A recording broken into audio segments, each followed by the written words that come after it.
Hello again, everybody. Zack Attack is here with my TNA Impact review for tonight, Thursday, June the 6th, 2013. Of course, the aftermath of Slammiversary, and also kind of a start of another pay-per-view series, because the Bound for Glory series released a qualifying began tonight. We also saw the debut of Rampage Jackson, and maybe a feud starting with some person who just got announced as the new inductee for the TNA Hall of Fame. Plus, of course, main event, kind of a screwy ending. Kind of weird ending to Impact tonight in Atlanta. Which kind of a weird Impact tonight because there's a lot of weird fans. Mostly those that were chanting. I heard some WWE chant doing some matches. I heard yes chant. Even Cena sucks. Hello, this is TNA. So those chants, those fans, like I think like in the first, like on the floor. I think one was wearing an Angle shirt, one was wearing a Magnus shirt. Yet they're all chanting weird things, but they were kind of fun. But planning or not, they were kind of weird and fun at the same time. Anywho, let's get down to it.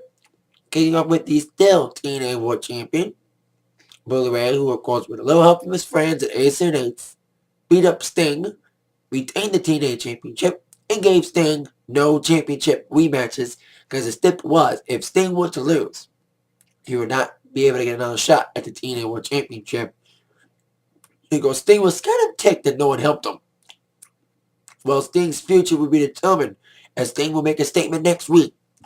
Billy Ray, of course, came out to blab and, of course, gloat about his big win over Sting on Sunday, and he retained the single-handedly, he claims. Well, we all know he didn't do it single-handedly, but like it or not, he is still a TNA World Champion, blah, blah, blah. He even wants to be in the Hall of Fame, because he's beat them all. He's beat all the heroes. Now, he wants to be in the Hall of Fame, blah, blah, blah, blah. He tried to call Dixie Carter. Instead, he gets Hulk Hogan, who in details Bully informing about the Bound for Glory series. Of course, we all know, like I said, the qualifying started tonight. The four names will be announced next week. Of course, the men in the series will compete for points to qualify for the finals. And of course, the winner of the entire thing will, of course, face the champion, whoever it will be, Bully Ray or anybody else who would beat Bully Ray if they would beat him. Maybe Chris Sabin. Forfeiting the X-Division Championship for the title shot at Bound for Glory.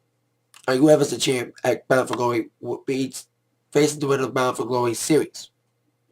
So, Hogan's like, where we got that going on? But Bully Ray tonight, on the other hand, and I know everyone's going to make fun of the way Hogan's saying, ladder on top of a ladder.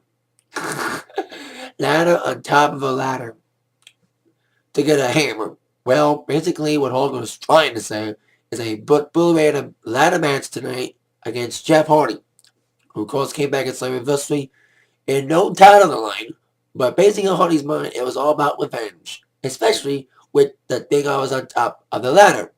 On top of the ladder would be a bow hammer, a weapon that has cost Jeff Hardy not once, but twice, a chance to regain, or in Full-Metal Mayhem's case, back in April, regained the TNA Championship. So that would be a main event this evening. Bully Ray taking on Jeff Hardy in a bow hammer ladder match. To climb the ladder and get the weapon, first to use the weapon would win. But as we would see in the silly ending, well, just gotta watch this review to find out.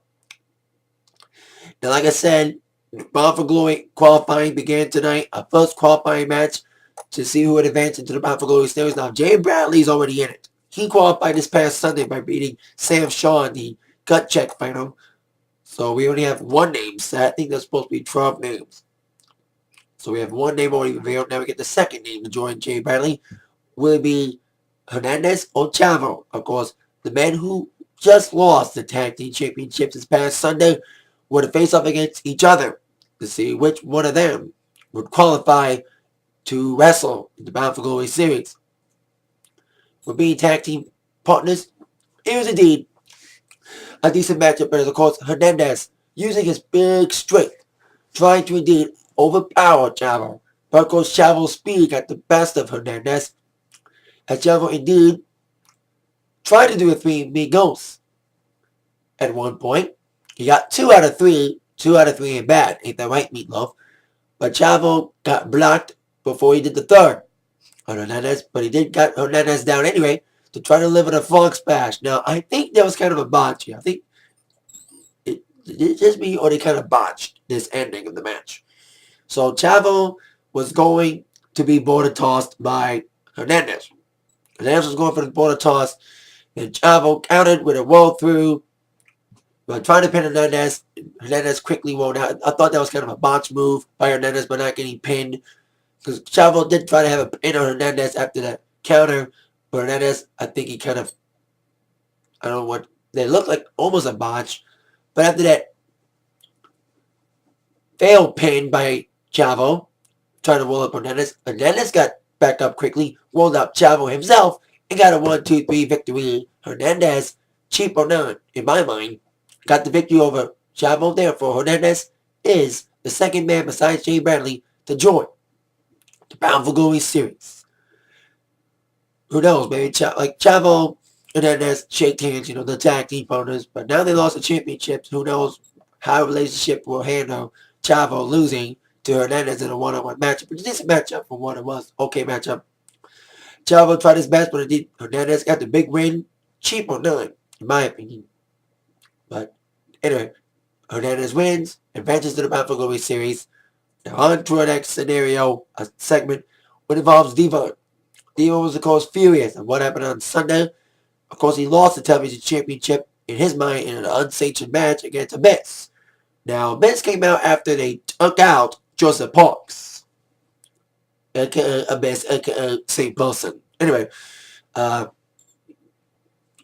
Joseph Parks' character was taken out, Abyss came out to take his spot, and he beat Devon for the television championship, which Devon claimed didn't happen. It shouldn't happen legally a match because, well, he was supposed to face Parks, Joseph Parks, blah, blah, blah, blah. And as Devon was blabbing about wanting to get his hands all over Abyss, well, here comes Joseph Parks himself. Talking about, man, you talking about you getting your stuff stolen? How about me getting my title shot stolen from me because you guys jumped me from behind? And Joseph Parks said, I want you to shut up. Not the best shut the hell up I've ever heard, but anyway. Joseph Parks came out, talked a little, but of course, talking was over in his mind. He basically jumped Devon, where they slammed, and tried to brawl against Devon on the ringside area, brawled against the outside even. But of course, Devon did get the best of Punk at one time. Nailing him against the ring post, nailing him outside the ring. And as Joseph was finally going to get nailed with a steel chair by Devon, after getting nailed against the steel post, here comes Abyss's music. Abyss's music hits. Of course, he didn't come out because, like I said, same person. Joseph Park Abyss, same person. Anywho, at that distraction of the music, Devon's like, okay, Park, you're free to go. I want your brother. So throughout the evening, after that segment, we would see Devon, along with Knox, try to look for Abyss all over the arena. Well, they did eventually found him in the last segment. Knox got taken out first, but then Devon got nailed as well by Abyss. Nailed out, nailed some backstage area. He got nailed, taken down. And basically Abyss said, I'm going to take this TV title ticket into the Abyss. So I know Devon will probably want another shot against Abyss and try to regain his television championship. Probably will happen somewhere down the road. So there you go. Devon try to get Abyss, but Abyss got a piece of him instead. So now on to our second Bound for Glory qualifying for the Bound for Glory series. Robbie E was in the match. Now, Robbie E was in last year's Bound for Glory series. If you didn't see my Impact videos last year, reviewing Impact when the Bound for Glory series was going on last year, I was completely stunned that Robbie E was in the Bound for Glory series. If you've been, like I said, if you've been watching my videos for so long, you know how pissed I am about Robbie. Now, yes, I'm a Zack Ryder dude. I'm a big Zack Ryder fan. I know Zack Ryder's trying to change his gimmick, but Robbie E's got the same gimmick, but I just think Robbie E's a more douchey version of a Jersey Shore person. Like, Zack Ryder ain't that douchey, in my opinion. But just Robbie E, to me, is just a douche. He can't wrestle for shit. And some say Zack Ryder can't wrestle for shit, but Zack Ryder has something that Robbie E would never have. personality and charisma. That's my opinion. I call Bobby E and Joey Ryan, man, two of the biggest douches in TNA with no personality, no charisma, and lack of wrestling ability. So it's my sheer delight to see Robbie E's opponent for this matchup to qualify for the Bound for Glory series. My sheer delight in knowing that Robbie E would not be in the Bound for Glory series again. Samoa Joe. What else do you have to say besides Joe's gonna kill you? Joe's gonna kill you. What else do I have to say? Indeed, Robbie E did indeed get killed. Basically, it was a typical Joe squasher. Joe just basically destroyed him with knee kicks and chops, and destroyed him with the muscle buster, leading to, of course, the Lakita clutch. As Michael Cole would say, vintage Samoa Joe. So I had to mention it. But to see that Joe's back to being the old aggressive Joe, just basically beating up jobbers. It felt like a typical Joe squasher. Just destroys the guy. Really destroys the guy with nasty chops and stuff. Stiff hits. And boy, it could not have happened to a nicer guy than Robbie E. So Samoa Joe is the third man along with Mr. Jay Bradley and, of course, Hernandez to join the Bound for Glory series. Now we're going to have more names to be announced next week. We have 2 more qualifying matches named for next week. We're going to have AJ Styles and Kurt Angle in a rematch from Slammiversary. And also another qualifying match involving tag teams. That means winners of the match, both members of the team advance. Kaz and Daniels, Team Bad Influence, would take on the new tag team champions Gunner and Storm to advance in the series. Of course, we would see Storm and Gunner wrestle in just a little bit. I'll talk about their match, the 6-man with Saban against Wood, Aries, and King. And I mentioned Kurt Angle. Well, Kurt Angle had a little bit something to say as Rampage Jackson, Quinn Rampage Champion, former UFC Light Heavyweight Champion, is now, of course, the newest member of TNA roster, also Bellator as well.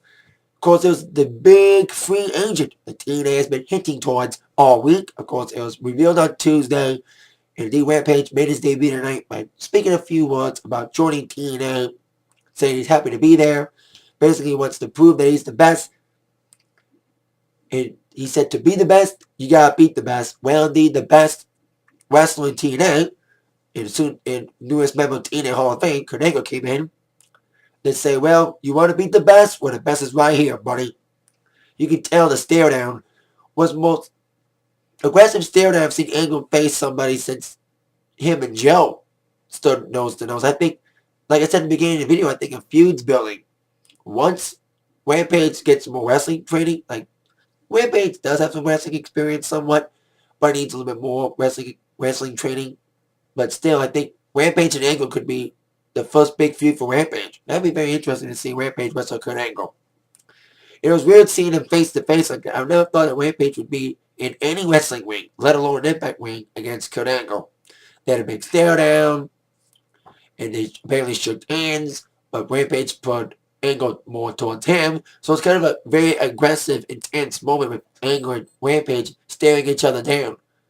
So like I said, I think I see a feud in the making with Rampage and Kurt Angle. It'll happen eventually. Like I said, I don't know how quickly. Maybe Bound for Glory? We'll see. So there you go. Angle interrupts Rampage's debut. And like I said, I smell a feud in the making. Angle Rampage. That'd be very interesting. Because Angle does have some training in MMA and amateur wrestling. So it'd be kind of interesting to see that feud take place when Rampage gets more wrestling experience. Like, maybe goes to OVW, TNA's training territory. Yes, OVW is no longer WWE territory for training. It's TNA's territory now. So I bet you to send Rampage down there to get some more wrestling training and experience in the pro wrestling ring. Now, our next matchup, I kind of mentioned it. Chris Sabin teaming up with the new tag team champions. Of course, Sabin being the new X Division champion. Teaming up, like I said, Gunner and Storm against Bobby Roode, Austin Aries, and Kenny King. Now, the faces had a great advantage in the get-go with Chris Sabin and Kenny King king of the match as Sabin gave some great offense to the former XX X Division champion, as Mr. Taz would say on the commentary. But after an early flurry from Sabin, of course, Bobby Roode got the quick tag in, dominated over Sabin till Sabin got the tag to Storm. But even though Storm came in like a storm, he got taken down by Roode, which led to James Storm being isolated for the later half of the matchup, with quick tags in and out from all three heels, with Roode, Aries, and King double teaming or triple teaming and quick tags in and out, isolating Storm in their corner, beating crap out of Storm for the later half of the matchup. But as Aries and the heels were taking advantage of Storm in the corner, Storm came back to life with a big kick to Aries, and nailing Storm nailing Aries in the Roode, and of course with the crowd, rare crowd tonight, chanting Austin Aries during the match, and of course this chant, "We want Gunner." Well, Gunner's now a face, apparently, like I said, joining Storm as his partner, and of course Gunner got the quick tag, and of course, boy oh boy, did Mr. Intensity show intensity tonight, coming in like a big house of fire, dominating with big clotheslines on everybody, nailing them with big moves, but even with Gunner's advantage, coming in like a house of fire, Wu did get the best of him by nailing a spine buster at one point, which would start a sequence of moves. After the spine buster from Wu, Storm came in with a neck breaker on Wu, then Storm got taken down. Well, Aries got a big kick from Sabin, but then Sabin tried to do another move, and King came in, and then King got DDT'd by Sabin, leading towards his Fisherman Driver, his new finishing move, which he may call the Hail Sabin move, and a 1-2-3 victory for Chris Sabin, pinning Kenny King, getting the win for his team of him, and of course the new tag champions Gunner and Storm, who, like I said earlier, will be taking on Kansas Daniels next week in a Battle for Glory Series qualifier. Now on to our next match, which involved the new Knockouts champion. Now, if you didn't see my TNA Impact review last couple weeks I've been saying in my review that Mickie James been reading moves about her turning heel. Well, you didn't see my review last week, the seeds were planted for Mickie James' heel turn by her segment last week involving her and Velvet Sky. You can tell, I said in my review, you can tell that Mickie was healed by the way she was talking about how Velvet was a great champion, in the way she spoke, and the way that Mickie did not help Velvet when Gail Kim came out during the segment and attacked Velvet until Terrence Terrell came in, but Mickie just stood there. And we would see later on Mickie trying to explain her actions, or trying to lie, and furthering developing her heel turn.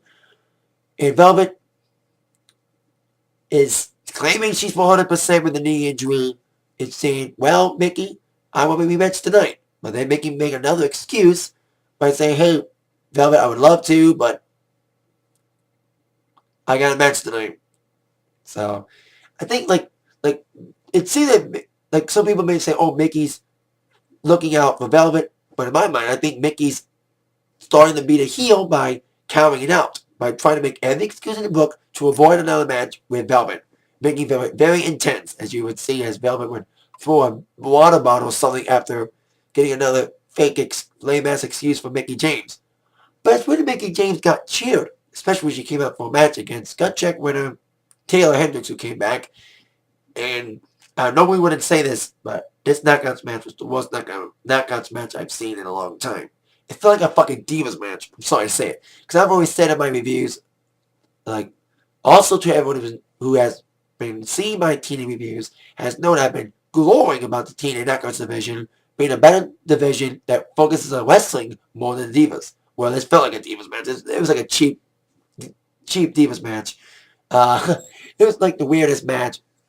But it kind of cheap for a way that fully developed Mickie James' heel turn, despite the fans still cheering her. It was kind of like a weird match. It's kind of a boring match for being a Knockouts match, you know.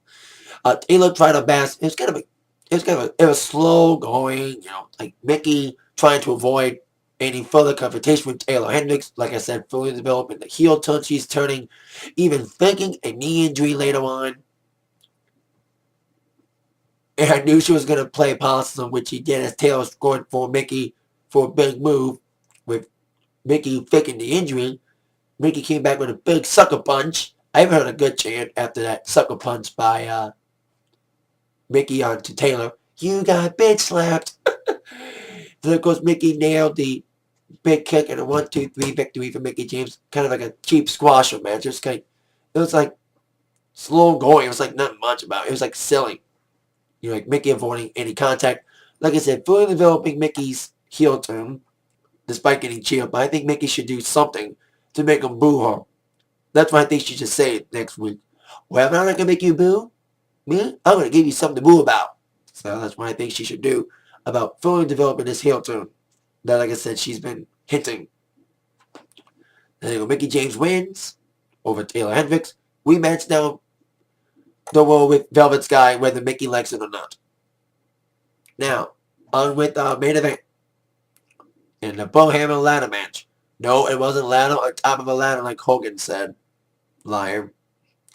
Jeff Hardy against Bully Ray. Now, some segments that kind of may plant some seeds. With Devon, or D-Lo out as VP, Anderson wants to be VP. So who knows? We'll see if Anderson becomes new ACNA's VP. And also Brooke Hogan being asked by Terrence Rudd backstage during a segment, does she still have love for Bully Ray? Well, we would kind of see where that would go during our main event match tonight. Because Brooke did try to get involved last Sunday at the pay-per-view against Sting and Bully Ray, but got pushed back by Sting.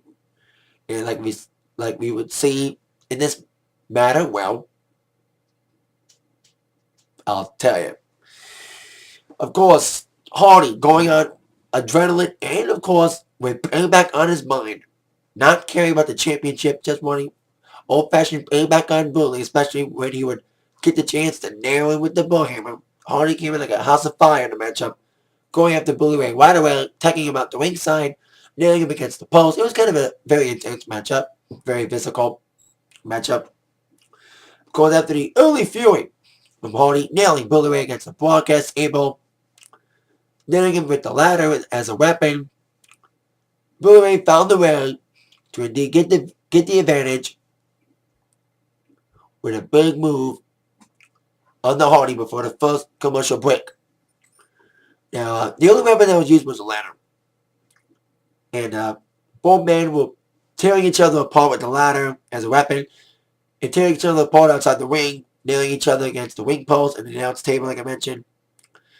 But of course, when it comes to climbing the ladder, every time, I think we see Hardy attempt to climb the ladder about 3 times during the matchup. And every time he tried to, and he got very close to climbing that bullhammer, Bully Ray would always get back up and nail Hardy, pushing him up the ladder. Now, I thought members of Ace and H were going to come out and help out, which thankfully they didn't. But the ending was still screwy, as we would see. Of course, Bully Ray did eventually get the hammer, but not before getting a fury from Hardy, nailing him with the Whisper in the Rain. But I think Bully Ray, like I said, he did grab the bullhammer.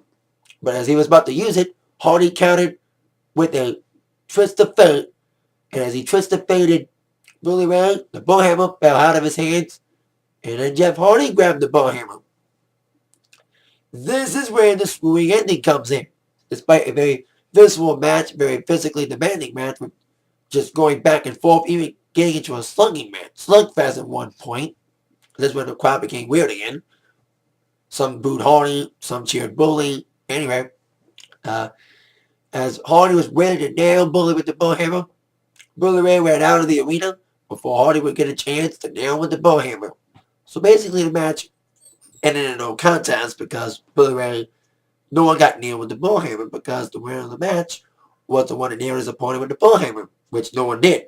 And the Bully Ray went out of the arena. But Bully Ray almost got nailed with the bullhammer after all.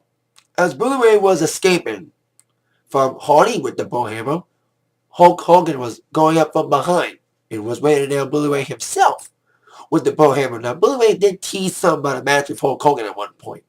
This could be the tease for a future match between Bully Ray and Hulk Hogan. But as Hogan's waited now, Bully Ray with the Bullhammer, Brooke Hogan came out of nowhere to stop Hogan, to stop her dad from nailing Bully Ray. Thus proving the point that she may still have a little love for Bully Ray despite her claims of trying to get out of this marriage. So basically, after Brooke stopped her dad from nailing Bully with the hammer, there was just stunned looks on everyone's faces as Bully Ray escaped, with Hogan and Brooke and Hulk having a stare down as we end Impact with confused looks on the face of Hulk and Brooke as Brooke stopped Hogan from nailing Bully Ray. Now it's kind of weird. But like I said, weird ending tonight with the main event match ending screwly despite no interference from Ace and H. Just the match ending with Bully Ray winning from Hardy before he would nail Bully with the Bullhammer. Before it goes running in the back and almost got nailed with the Bullhammer, this time by Hulk Hogan, but Brooke stopping him. So who knows? Brooke still has love for Bully Ray after all. She's got some explaining to do next week on Impact. Of course, next week on Impact, not only will we maybe get some explanation for Brooke's actions stopping Hulk from nailing Bully with the Bullhammer, we also got two Bound for Glory qualifying matches like I mentioned. We got Kaz and Daniels taking on